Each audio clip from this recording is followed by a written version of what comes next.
Hello दोस्तों, federal bank के बारे में हम एनालिसिस इस वीडियो में करने वाले हैं। देख सकते हैं आप अक्टूबर 6 बिल्कुल लेटेस्ट यहाँ पर न्यूज है और यहाँ पर रेटिंग अपग्रेड हुई है। डबल ए की रेटिंग थी अलग अलग इंस्ट्रूमेंट्स की, जो टीयर 2 बॉन्ड्स की, वो अब डबल ए प्लस की रेटिंग यहाँ पर हुई है, जो बिल्कुल पॉजिटिव माना जा सकता है। केयर की रेटिंग जो रिपोर्ट आई है उसमें यहाँ पर क्या इंपॉर्टेंट चीजें हैं, तो मैंने यहाँ पर टेबुलर फॉर्मेट में चैट जीपीटी में एनालिसिस यहाँ पर की है। जो उनका कहना है कि बिजनेस इंप्रूवमेंट हो रहा है। अभी Q1 के रिजल्ट्स आए थे, जो बिल्कुल जून एंड के जो रिजल्ट्स थे, तो लगभग 4 लाख करोड़ का उनका टोटल बिजनेस पहुंचा था, जहां पर डिपॉजिट्स 2 लाख करोड़ से ऊपर थे और लोन ग्रोथ या जो एडवांसेस हैं 1.8 लाख करोड़ से ऊपर थे। नेक्स्ट, ग्रैनुलर डिपॉजिट बेस है। यहां पर एक फेडरल बैंक में देखने को मिलेगा जो कि चैलेंज आप मान सकते हैं, कासा रेशियो। थोड़ी देर में उसको को भी मैं डिटेल में कुछ आपको मैं समझाऊंगा।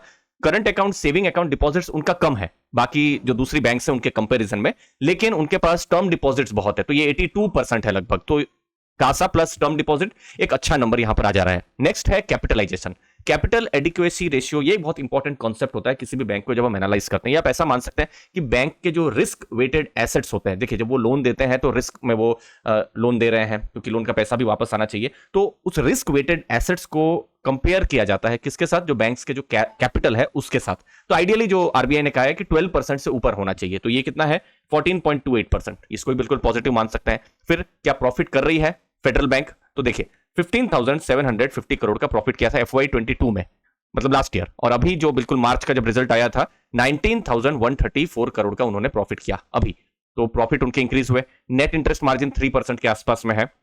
बट एक चीज जो हमको देखना है फेडरल बैंक के केस में, वो ये है कि ज्योग्राफिक बहुत कॉन्सेंट्रेशन है। 32% लोन और 65% जो डिपॉजिट्स हैं सिर्फ एक स्टेट केरला से यहां पर आ रहे हैं। उन्होंने अपने आप को एक्सपांड किया है तमिलनाडु में और महाराष्ट्र में, लेकिन ये ज्योग्राफिकल कंसंट्रेशन है। ये आपको स्पेशली जो बहुत बड़ी बैंक्स है वहां ये चैलेंज आपको कम देखने को मिलेगा, से HDFC बैंक है या ICICI बैंक है, क्योंकि हर स्टेट में उनका थोड़ा थोड़ा बिजनेस रहता है। लेकिन ये एक ज्योग्राफिकल कंसंट्रेशन है जो बिल्कुल ध्यान में रखना है कि कल कोई स्टेट स्पेसिफिक कुछ नेगेटिव हो जाता है तो फिर रिस्क हो सकता है। एसेट क्वालिटी अच्छी है, gross NPA, net NPA in fact ये कम हुए हैं। प्रॉफिटेबिलिटी में इंप्रूवमेंट हुआ है। रिटर्न ऑन एसेट्स 1.25% है, थोड़ी देर में उसको भी मैं आपको डिस्कस करने वाला हूं।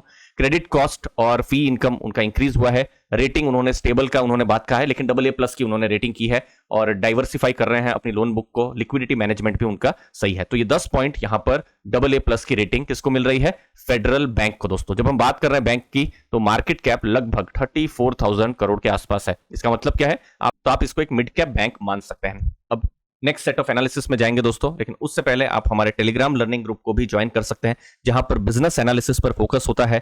Passive income, dividends, latest mutual fund के पोर्टफोलियोज आने वाले हैं, personal finance related pure content यहां पर आता रहता है। डिस्क्रिप्शन बॉक्स में मैंने टेलीग्राम ग्रुप की लिंक को दिया हुआ है। 3,300 से ज्यादा लर्नर्स इस ग्रुप के साथ जुड़े हुए हैं, उनको वैल्यू डेली मिल रही है। दोस्तों मुझे उम्मीद है आपको भी वैल्यू जरूर मिलेगी। डिस्क्रिप्शन में आप चेक कर सकते हैं लिंक को। अब देखिए डिपॉजिट्स की जो हम बात कर रहे थे, last year April to June 2022 में 1.89 लाख करोड़ का डिपॉजिट था। अभी कितना हो गया है 2.32 लाख करोड़, मतलब 23% ईयर ऑन ईयर डिपॉजिट का ग्रोथ हुआ है। डिपॉजिट में क्या होगा, current account, saving account, fix deposits. लेकिन जब हम करंट अकाउंट और सेविंग अकाउंट स्पेसिफिकली बात कर रहे हैं तो ये कम हुए हैं 36.41 से 31.17%। अब आपका भी क्वेश्चन हो सकता है कि क्यों मैं ये कासा या करंट अकाउंट, सेविंग अकाउंट में फोकस कर रहा हूं, क्योंकि देखिए कासा किसी भी बैंक के लिए जितना अच्छा हो या ज्यादा हो अच्छा माना जाएगा। आइडियली 35%, 40% के आसपास हो तो अच्छा। 45-50 किसी बैंक का हो तो फिर तो बहुत ही अच्छा हो गया। क्यों, क्योंकि करंट अकाउंट, सेविंग अकाउंट में बैंक को बहुत ही कम जो है इंटरेस्ट देना पड़ता है। करंट अकाउंट में तो कुछ ही नहीं देना पड़ता है। ठीक है, तो ये जो ट्रेंड नीचे जा रहा है, हमको आने वाले फिर क्वार्टर्स में देखना है कि इससे और नीचे ना जाए। ठीक है, उसको ध्यान में रखना है। बट अभी हम देख रहे हैं कि इंडस्ट्री ट्रेंड भी है। अभी दूसरे भी बैंक्स के जब डेटा आएंगे तो हमको ऐसा ही कुछ कासा का जो नंबर्स हैं देखने को मिलेगा दूसरी बैंक्स का भी। ठीक है, पर ये थोड़ा सा लोअर एंड में आ जाता है। 30 से नीचे हो तो फिर तो बहुत ही कम हो जाता है। ठीक है, एडवांसेस, लोन में अच्छा ग्रोथ हुआ है। 20% एडवांसेस या लोन ग्रोथ हुआ है। 1.64 लाख करोड़ से 1.96 लाख करोड़। ये कब का डेटा है, बिल्कुल Q2 के रिजल्ट तो अभी कुछ समय के जो है कुछ समय के बाद आने वाले हैं, लेकिन अभी जुलाई, अगस्त, सितंबर के कुछ प्रोविजनल डेटा आ चुके हैं। तो प्रोविजनल डेटा की मैं बात कर रहा हूं दोस्तों। जो एनपीए की बात कर रहे थे, एनपीए उनका कम हुआ है। ग्रॉस एनपीए एक साल में आप देखेंगे 2.69% से 2.38%। ये कब का है, जून का डेटा है। अभी Q2 का जब रिजल्ट्स आएंगे तो हमको क्या होगा, सितंबर एंड का डेटा पता चलेगा, वो अभी हमको नहीं पता है। बट एनपीए कम हो रहा है और किसी भी बैंक के लिए एनपीए कम होता रहे बिल्कुल पॉजिटिव होता है। नेक्स्ट है प्रोविजन कवरेज रेशियो, ये आप देख सकते हैं 70%। आइडियली 65-70% से ऊपर हो तो बहुत बढ़िया है। प्रोविजन कवरेज रेशियो मतलब कि कल फ्यूचर में कोई लोन खराब होता है तो बैंक ने कितनी प्रोविजनिंग करके रखी है, वो प्रोविजन कवरेज रेशियो होता है। आरओए आइडियली 1 से ऊपर हो तो अच्छा है, 1.3 है अभी, लेकिन अभी Q4 से Q1 थोड़ा गिरा है। आरओई भी गिरा है। रिटर्न ऑन इक्विटी मतलब जो शेयर होल्डर्स की इक्विटी है उसके अगेंस्ट में कंपनी ने क्या कमाया है उसको रिटर्न ऑन इक्विटी बोलते हैं। ये 15.73 ऐसे में अच्छा बोला जाएगा, लेकिन थोड़ा सा कम हुआ है। जैसे लास्ट ईयर देखिए इंक्रीज हो रहा था, इस बार थोड़ा सा कम हुआ है। अगेन Q2 के रिजल्ट में ये नंबर्स आने वाले हैं। मार्जिन 3.15%, जो कि अगेन लास्ट ईयर के कंपैरिजन में थोड़ा कम हुए थे Q1 में।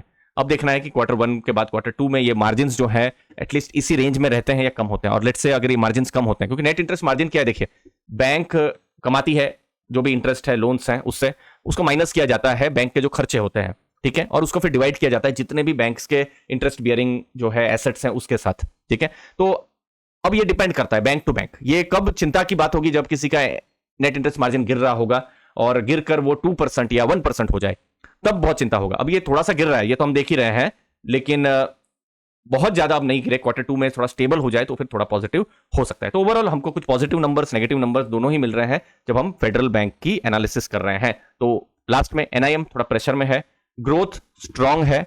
Q2 में हमको एनपीए का और अलग अलग रेशियोज का आइडिया मिलेगा। दोस्तों वैल्यूएशन को एक बार चेक कर लेते हैं, उनको वैल्यूएशन क्या मिला है। तो देखिए ये बुक वैल्यू है, कितना है बुक वैल्यू, 105 के आसपास में।